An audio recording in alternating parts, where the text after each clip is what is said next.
Hello, magandang araw po sa atin lahat.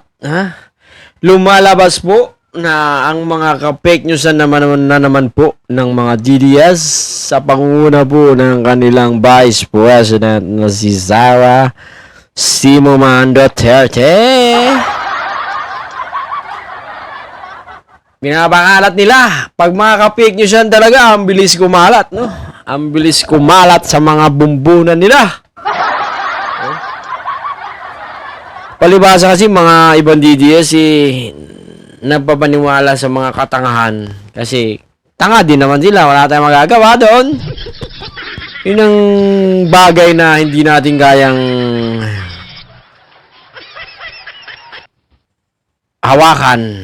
Diba? Ang kanilang pagkatanga. Ang kanilang pagkatuntunik. So pakinggan natin si Professor Sandy Wright. Wow. Hindi nyo na ipagkalat yan. Naglabas na po kami ng statement sa media at sa amin Facebook na hindi totoo yung mga kumakalat na balita na nalampasan na ho ni VP Sara si President BBM sa trust and performance ratings. Yun lang po. Yun. So kung ano mang makikita nila sa social media na ganito ang impormasyon, hindi totoo ito. Opo, nanatiling mas mataas po ang performance rating ni President Marcos at 65% sa trust at 64%.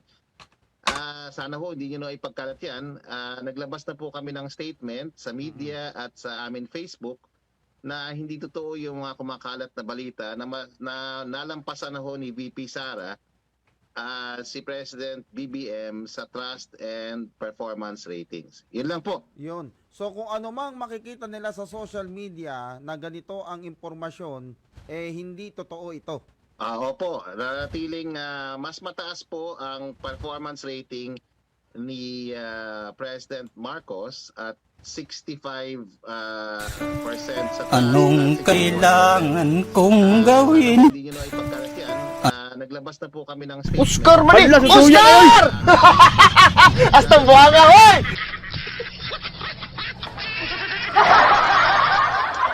Ayan So, ang mga pinapalabas bala ng mga DDS, mga kasinungalingan, mga kamangmangan, mga katangalinuhan pala yung mga pinapalabas nila. Pusong gulo. Tangina nyo. Mga ampas lupa kayong... Ay, nako. Sarap nyong taltalin. Ang sarap nyong ngalngalin.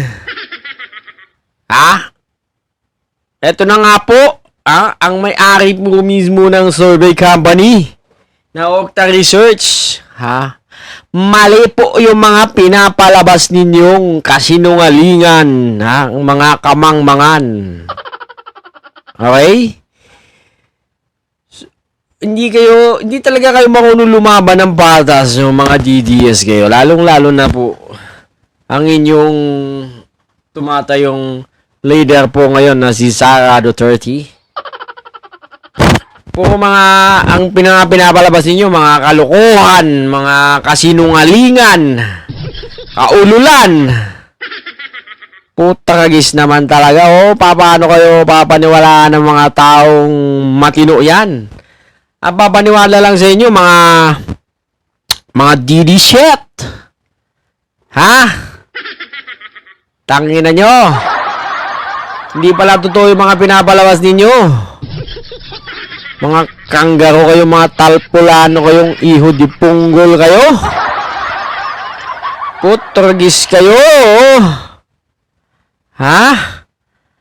Tangina nyo. Gago! Wala kang umasabi sa inyo, mga tarantado kayo. Ang dami nilang pinagkakalat ko doon na 29% na lang ang trust rating ninyo, Mr. President. Bumaba na kayo. Tangin ng alir ko, okay na yan. Fake survey pala yung mga pinapalabas ninyo, mga pinipick up ninyo. Tangnan nyo. Paano basahin natin yung mga comment.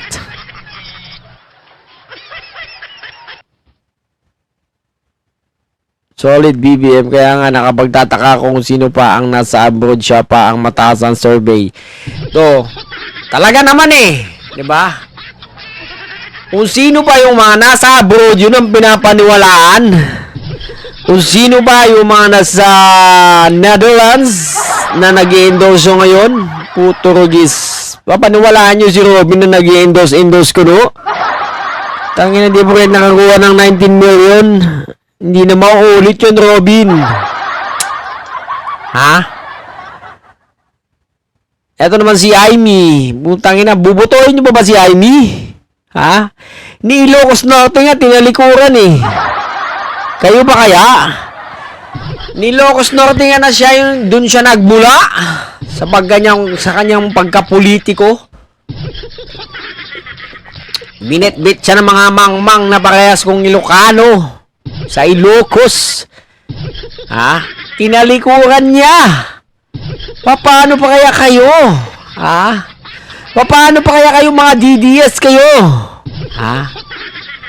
May nalalaman-laman ka ba kayong vote for him, mga ulul? Di sarili nga niyang probinsya tinalikuran niyang Ilocos Norte. Alam mo ba, sa tuwing nagtitipon yung mga tiga Ilocos, doon sila sa may stadium nila, sa tuwing magkakaroon ng mga pagtitipon sa buong Ilocos, wala yun. Ang bukod tanging wala, si Aimee Marcos. Dumating, buti mo kayong kapatid na sa Maynila, busy-busy. Dumarating sa Ilocos. Tignan nyo, yung Team Marcos nila. Tignan nyo kung nandun si Aimee. Putang ina, ikukampanya ko si Aimee pag nandun. Tinalikuran niya ang buong Ilocos, hindi yung tiga Ilocos. Tignan nyo ang haba ng baba. Pansin nyo sa magkakapatid. Yun ba yung panganay? Ampun lang yun ni Marcos Sr. Hindi yung kapatid ni Bongbong. Layo-layo. Buti si Irene, saka si mas kamukha pa nga yun yung ampun nila na isa, Aimee din ang pangalan nun eh. Kaya kayo mga kaibigan, huwag kayong papalin lang kay Aimee. Bigyan natin ng masakit na pagkatalo, Ang ina nyo, mga talpolano kayo, huwag yung bobotohin si Aimee, Pakiusap. Gago! Kung gusto nyo malin lang, gusto nyo may takwil, gusto nyo mataraydor, Taraydor nga niya sarili niyang pamilya. Kung pamilya na yun, hindi niya yung pamilya. Kayo pa kaya? Noototo na lang kayo. Sige di, praise naman kayo. Mga tatanga-tanga kayo, mga butante kayo, mga talpulanong gonggong. Sige nga. Nasa lang ang batas lang ginawa ni Aimee para sa inyo? Wala. Balik tayo dito sa fake survey. Fake survey.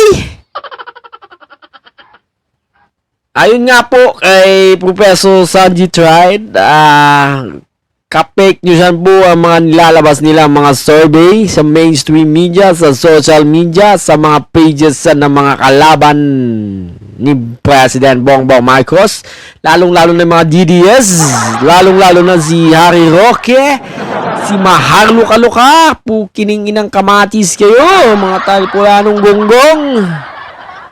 Magsilayas kayo, huwag kayong bumalik din sa Pilipinas,